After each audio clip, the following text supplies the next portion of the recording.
Boa noite, queridos, tudo bem com vocês? Queridos, hoje nós vamos dar continuidade aqui ao nosso estudo. Nos propomos a estudar um pouco mais sobre os anjos, sobre demônios, sobre a realidade do mundo espiritual. Nós iniciamos esse estudo, esse aprofundamento algumas semanas atrás e vamos dar continuidade hoje. Nós vamos falar hoje sobre a classificação dos anjos. Nós vamos descobrir o que significa o termo o anjo do Senhor. Nós vamos estudar um pouquinho sobre os arcanjos, sobre os querubins, sobre os serafins, sobre potestades e principados, e vai ser muito interessante tirarmos algumas dúvidas aqui a respeito dessa realidade dos anjos. Você sabia que anjos não se resumem a anjos do bem e anjos do mal, que existem essas categorias, que existem diferenças entre suas funções, que até mesmo o significado dos seus nomes e hierarquias são ali descritas na Bíblia? Vamos lá então, queridos? Nós vamos primeiro tentar identificar aqui e tentar também definir o que significa esse termo, o anjo do Senhor, que aparece em vários textos bíblicos, E um dos textos nós vamos ver que está lá em Gênesis 22:11, que diz assim: mas do céu lhe bradou o anjo do Senhor. Presta atenção que é um termo definido, está falando de uma pessoa específica.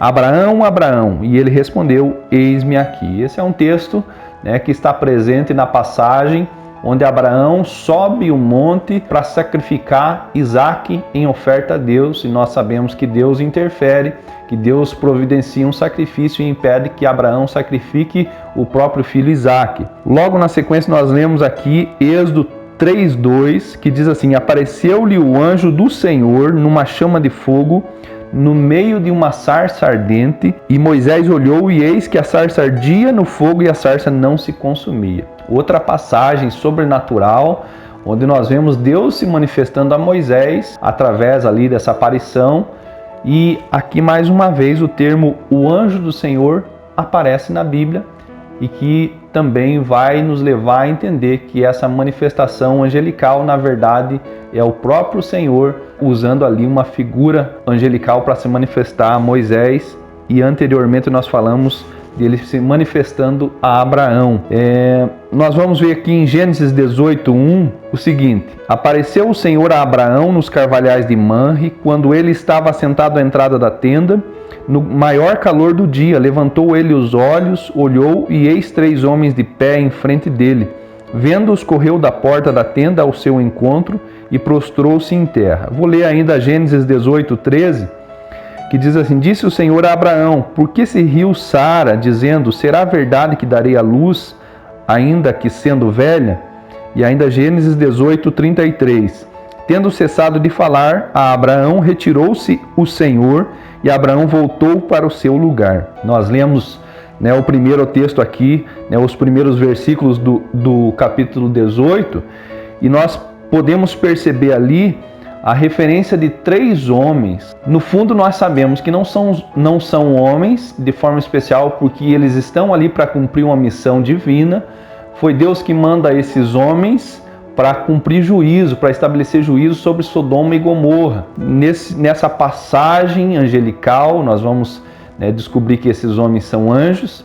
Eles ainda mencionam o fato de que Sara daria luz mesmo sendo velha, E nós vamos perceber ainda outra coisa interessante, é que entre esses 3 homens, que na verdade não são homens e sim anjos, tem um desses anjos que é o próprio Senhor, numa manifestação, através de uma figura angelical, que nós chamamos de teofania. Sempre que esse termo, o anjo do Senhor, aparece, ou como nesses versículos nós vemos que diz que o próprio Senhor aparece, e aparece numa figura angelical, nós damos o nome então de teofania. Amém? E você deve estar se perguntando por que Deus se manifesta dessa maneira. Por que Deus nunca se revelou por inteiro a uma pessoa?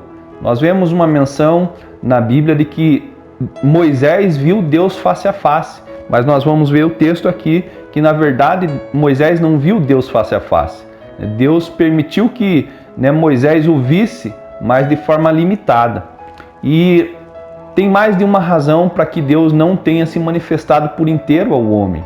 A primeira razão é que há uma incompatibilidade entre a santidade de Deus e a pecaminosidade existente em nós humanos. Nós vemos no Antigo Testamento o momento em que o sacerdote entrava no Santo dos Santos uma vez por ano para apresentar sacrifício pelo pecado do povo. Esse sacerdote, ele seguia algumas regras, alguns cuidados essenciais, porque ninguém poderia ver Deus face a face, porque ninguém poderia ver a imagem de Deus, a figura de Deus por completo. Esse sacerdote, ao entrar no Santo dos Santos, ele entrava com um sinete, Além de entrar com um sinete que permitia que as pessoas que estavam fora do Santo dos Santos soubessem que ele estava em movimento, e isso identificaria que ele estava vivo, ele ainda entrava com uma corda amarrada no seu tornozelo, porque se ele morresse lá dentro, ninguém poderia entrar naquele lugar para retirar ele, então eles puxariam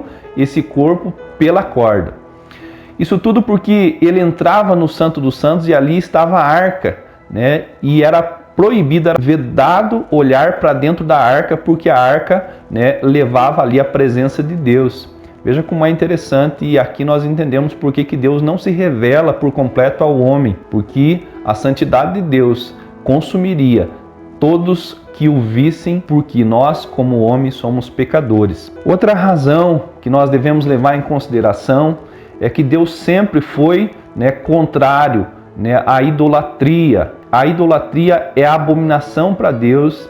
E se Deus, queridos, tivesse se revelado a sua face ao homem, assim como o homem fez com quase tudo que viu, transformando isso em idolatria, provavelmente teria feito também com a imagem de Deus. Provavelmente a humanidade teria feito ídolos com a imagem de Deus e adorado esses ídolos, essas estátuas, essas imagens de Deus, sabendo desse possível pecado do homem. Então vedou esse conhecimento da sua face, da sua imagem. Amém? Essas são duas das possibilidades das quais nós cremos, para que Deus não tivesse então revelado a sua face. 1 João 4,12 diz assim: ninguém jamais viu a Deus. E nós vamos ler agora Êxodo 33:20, que diz assim: e acrescentou: não me poderás ver a face, porquanto homem nenhum verá a minha face e viverá. Disse mais o Senhor: eis aqui um lugar junto a mim,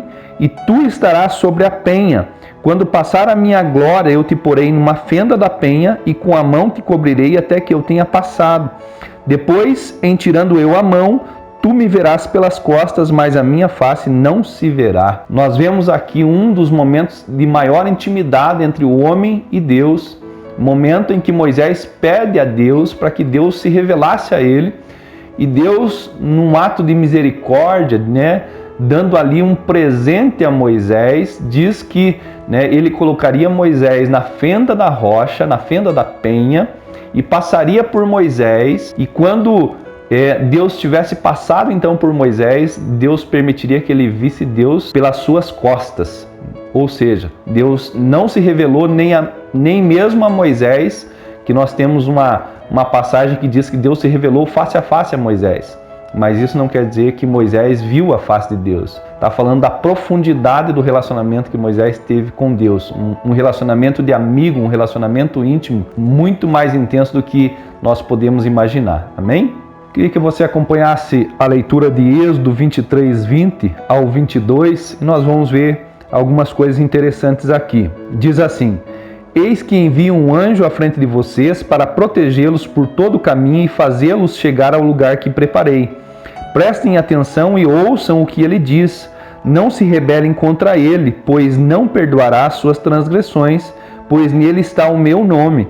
Se vocês ouvirem atentamente o que ele disser e fizerem tudo o que lhes ordeno, serei inimigo dos seus inimigos e adversário dos seus adversários. Nesse momento, Deus estava conduzindo o povo de Israel do Egito para a Terra Prometida. E aqui, queridos, nós temos uma teofania. Deus se manifestando a esse povo, se relacionando com aquele povo através da figura angelical. Apesar de não haver aqui o termo o anjo do Senhor, ou nós vermos, como vimos nos textos anteriores, dizendo que o Senhor estava ali, nós vemos algumas coisas interessantes que nos dão margem para entender que isso é uma teofania, porque diz ali, esse anjo que iria à frente deles pelo deserto, teria poder então para perdoar ou não perdoar o pecado deles.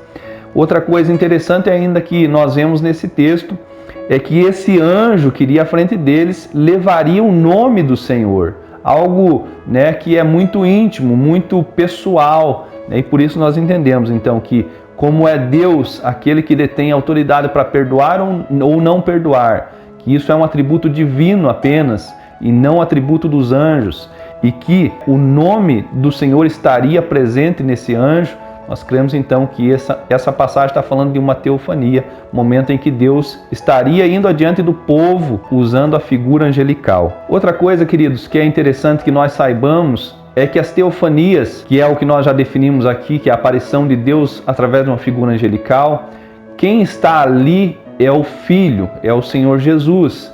E nós cremos nisso e entendemos que é assim, porque o papel de revelar o Pai às pessoas foi dado ao Filho. Nós vemos lá em Hebreus 1:3 que diz assim: Ele, Jesus, que é o resplendor da glória e a expressão exata do seu ser, sustentando todas as coisas pela palavra do seu poder, depois de ter feito a purificação dos pecados, assentou-se à direita da majestade nas alturas. Fica claro aqui que Jesus é que tem esse papel de revelar o Pai para a humanidade. Então, todas as vezes em que Deus aparece à humanidade, que se manifesta através de uma teofania, quem está aparecendo, quem está se manifestando é o Filho, representando o Pai ali. Amém? Nós vamos passar agora aqui a identificar, a ver alguns atributos, algumas qualificações das outras categorias de anjos, como arcanjos, querubins e serafins, como também potestades e principados. A primeira categoria que nós vamos aprender aqui é sobre os arcanjos. E o termo arcanjo, a palavra arcanjo, vem de arque e significa chefe ou príncipe. Nós poderíamos dizer que dentro dessa hierarquia que nós percebemos no reino espiritual, o arcanjo estaria ali então entre as primeiras na escala de importância, de poder, Por isso ele leva no seu nome essa palavra arque, que significa chefe ou príncipe. Judas 1:9 fala de um arcanjo, E esse arcanjo é o arcanjo Miguel. Diz assim: contudo, o arcanjo Miguel, quando contendia com o diabo e disputava a respeito do corpo de Moisés, não se atreveu a proferir juízo infamatório contra ele. Pelo contrário, disse: o Senhor te repreenda. Dentro dessa categoria de arcanjos, o único que nós vamos ver aqui com um nome é o arcanjo Miguel. E esse é um dos fatos, que leva muitas pessoas, muitos estudiosos a defenderem a ideia de que Miguel é o único arcanjo. Mas nós vamos ver textos bíblicos que nos dão, margem para pensar que Miguel é um dos arcanjos. Embora ele seja o único a aparecer nominalmente ali como arcanjo, há margem para que nós pensemos então que possam existir outros arcanjos. Embora, queridos, nosso objetivo aqui seja estudar os anjos, eu queria aproveitar o gancho e fazer aqui uma pergunta ou duas perguntas para você pensar, para você refletir, para você buscar explicação na Bíblia. Nós lemos o texto de Judas 1:9 e nós vemos que o arcanjo Miguel contendia ou disputava o corpo de Moisés com Satanás, com o diabo. Eu queria desafiar você a buscar uma resposta para essa pergunta. Por que Satanás tinha tanto interesse, então, no corpo de Moisés? Outra pergunta, outra razão para nós nos aprofundarmos aqui no estudo bíblico é pensar que mesmo esse anjo, esse arcanjo Miguel, estando ali na categoria de chefe ou príncipe, ele não se atreve a proferir juízo infamatório, nem mesmo contra o diabo. Como nós não temos temor muitas vezes de proferir juízo infamatório, de julgar, de condenar, de atribuir culpa, tanto a Deus como às pessoas. Nós precisamos levar isso em consideração. Se o arcanjo Miguel, sendo uma das categorias na hierarquia divina ali das maiores, e ele teme proferir juízo infamatório contra o diabo. Como nós não tememos fazer isso, queridos? Nós precisamos pensar. E eu deixo aqui mais um motivo para nós estudarmos a palavra. Vamos encontrar razões, então, para não estarmos julgando e condenando e atribuindo problemas ou culpa a qualquer pessoa que seja, e muito menos a Deus. Amém? Em Daniel 10:13 diz assim: mas o príncipe do reino da Pérsia me resistiu por 21 dias, porém Miguel, um dos primeiros príncipes, veio para ajudar-me e eu obtive vitória sobre os reis da Pérsia. Primeiro, nós precisamos identificar nesse texto que o príncipe do reino da Pérsia, na verdade, não é um príncipe, um príncipe natural, pelo menos, é um principado, é uma potestade, é uma representação do próprio Satanás. O arcanjo Miguel, ele está em luta, em batalha contra um principado, uma potestade, está lutando contra alguém no reino das trevas. E o que eu quero que você perceba aqui é que diz ali, um dos primeiros príncipes. Quer dizer, Miguel, o arcanjo Miguel, é um dos primeiros príncipes. Esse termo, um dos primeiros príncipes, nos dá margem para que pensemos então que Miguel não é o único arcanjo, mas um dos arcanjos. Nós vemos aqui em Apocalipse 12, 7 e 8, que houve peleja no céu. Vamos ler? Houve peleja no céu, Miguel e os seus anjos pelejaram contra o dragão, e também pelejaram o dragão e seus anjos, todavia não prevaleceram, nem mais se achou no céu o lugar deles. Nós vemos em mais de uma menção bíblica o fato de o arcanjo Miguel estar em confronto direto com Satanás, direto com o diabo. Nesse texto de Apocalipse, essa figura do dragão e os seus anjos está falando de Satanás e os demônios, de Satanás e um terço dos anjos que caíram, que acompanharam Satanás na sua rebelião e foram lançados por terra. Amém? Nós vamos ler ainda em 1 Tessalonicenses 4, 16 e 17, uma menção em que esse arcanjo aparece nas cenas do arrebatamento. Diz assim: porquanto o Senhor mesmo, dada a sua palavra de ordem, ouvida a voz do arcanjo e ressoada a trombeta de Deus, descerá dos céus, e os mortos em Cristo ressuscitarão primeiro. Depois nós, os vivos, os que ficarmos, seremos arrebatados juntamente com eles entre nuvens para o encontro do Senhor nos ares, e assim estaremos para sempre com o Senhor.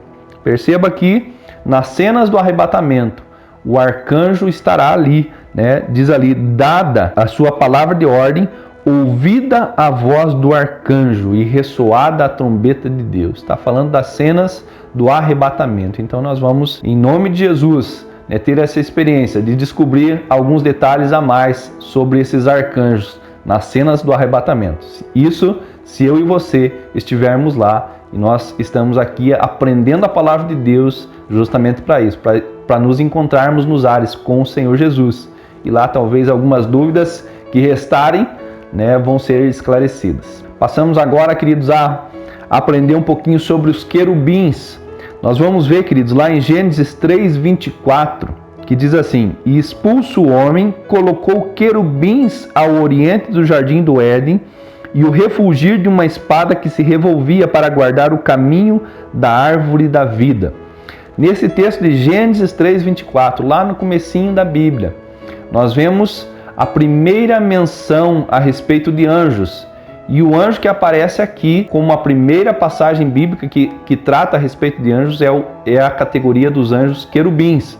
Foi um querubim que Deus colocou no jardim do Éden para guardar esse jardim depois da queda de Adão e Eva. Depois que Adão e Eva pecaram, se rebelaram e foram expulsos do jardim do Éden, Deus coloca então um anjo, um querubim, para guardar esse jardim. E aqui nós temos já uma menção da sua função. A função dos querubins era justamente essa, guardar. Outra passagem que aponta para essa função dos querubins está lá em Êxodo 25, 19 e 20. Eu não vou ler essa passagem, queridos, mas eu gostaria que você tivesse essa oportunidade. Nesse texto nós vemos que na figura da arca, na figura do Santo dos Santos, Deus deu a ordem para que se colocassem ali 2 querubins sobre a tampa da arca, sobre a tampa do lugar onde a imagem de Deus era representada. E mais uma vez nós vemos figuradamente os querubins guardando a santidade de Deus, guardando a presença de Deus ali. Outra coisa interessante que nós precisamos identificar aqui em Ezequiel 28:14 é que Satanás era um querubim. Você já deve saber que o diabo, antes de ser diabo, era um anjo, que servia a Deus nos céus. E dentro dessa categoria dos anjos querubins, ele estava lá. Ezequiel 28:14 diz assim: Tu eras querubim da guarda, ungido, e te estabeleci. Permanecias no monte santo de Deus, no brilho das pedras andavas. Está falando de Satanás antes da queda, como um querubim da guarda, ungido, estabelecido por Deus. Isso é interessante, querido, que nós saibamos. Satanás era um anjo, e entre essas categorias de anjos, Satanás era um querubim da guarda. Nós vemos outras menções a respeito dos querubins também em Ezequiel, também no livro de Apocalipse. Ezequiel 10, do 1 ao 5, Apocalipse 4, do versículo 6 em diante, nós vemos que a aparição ali dos 4 seres viventes está relacionado aos querubins. Então, quando você ver algumas passagens que falam sobre os 4 seres viventes, então você vai relacionar aos querubins. Amém? Nós passamos agora a falar sobre os serafins. Há apenas uma menção bíblica sobre essa categoria. Nós vamos ver que o nome serafim significa ardente. E esse significado ardente está relacionado ao zelo, ao cuidado, ao temor em relação à santidade, à presença de Deus. Então, o seu nome significa ardente, aquele que queima, provavelmente se referindo ao seu zelo pela presença e santidade de Deus. Isaías 6, versículo 2 e 3 é essa passagem que fala sobre os serafins. Diz assim: Serafins estavam por cima dele, cada um tinha 6 asas, com 2 cobria o rosto, com 2 cobria os seus pés, e com 2 voava. E clamavam uns para os outros, dizendo: Santo, Santo, Santo é o Senhor dos exércitos, toda a terra está cheia da sua glória. Amém? E já finalizando, vamos falar um pouquinho sobre as potestades e principados. Nós já falamos na aula anterior, em outros momentos, que o reino espiritual é extremamente organizado, que eles respeitam uma escala de hierarquia, que há poderes, príncipes escalados, estabelecidos sobre até mesmo territórios para atuarem. E isso vale para o reino espiritual das trevas, como também o reino espiritual do bem. Daniel 10:20 diz assim: E ele disse: Sabes porque eu vim a ti? Eu tornarei a pelejar contra o príncipe dos persas, e saindo eu, eis que virá o príncipe da Grécia. Está falando de uma potestade, de um agente espiritual sobre o território da Grécia. Figura de príncipe, mas na verdade podem ser ali demônios agindo sobre aquele território. Principados e potestades podem ser outra categoria de anjos, ou podem apenas estar descrevendo ali as funções das outras categorias que nós já mencionamos aqui. Vou ler para você Efésios 3:10, que diz assim: para que pela igreja a multiforme sabedoria de Deus se torne conhecida, agora dos principados e potestades nos lugares celestiais. Efésios 6:12, porque a nossa luta não é contra o sangue e a carne, e sim contra os principados e potestades, contra os dominadores deste mundo tenebroso, contra as forças espirituais do mal nas regiões celestiais. Colossenses 2:15, e despojando os principados e as potestades, publicamente os expôs ao desprezo, triunfando deles na cruz. 1 Pedro 3:22, o qual, depois de ir para o céu, está à destra de Deus, ficando-lhe subordinados anjos e potestades e poderes. Nesses textos que nós acabamos de ler, nós vemos que a maioria dessas passagens está falando sobre o reino espiritual do mal. Por exemplo, nós vemos que Jesus triunfou sobre potestades e principados quando ressuscita da sua morte de cruz. No momento em que Satanás pensava que havia vencido toda a humanidade, tido êxito nos seus desígnios, Jesus ressuscita e triunfa sobre a morte, triunfa sobre potestades e principados. Outro texto que nós lemos, Efésios 6:12, fala que a nossa luta não é contra a carne. Quando está falando de carne, está falando de pessoas. Eu e você não devemos lutar contra pessoas, mas sim contra potestades e principados. Quer dizer que nós precisamos nos posicionar em santidade, no nome do Senhor Jesus, para guerrear contra principados e potestades, contra os desígnios de Satanás nas regiões celestiais. Amém? Assim nós encerramos e eu quero convidar você para ficar aí na expectativa da próxima aula. Na próxima aula nós vamos provavelmente falar sobre o caráter dos anjos. E mais uma vez nós vamos nos aprofundar nesse tema que está tratando da realidade do mundo espiritual. Amém? Deus abençoe tua vida, fique com Deus.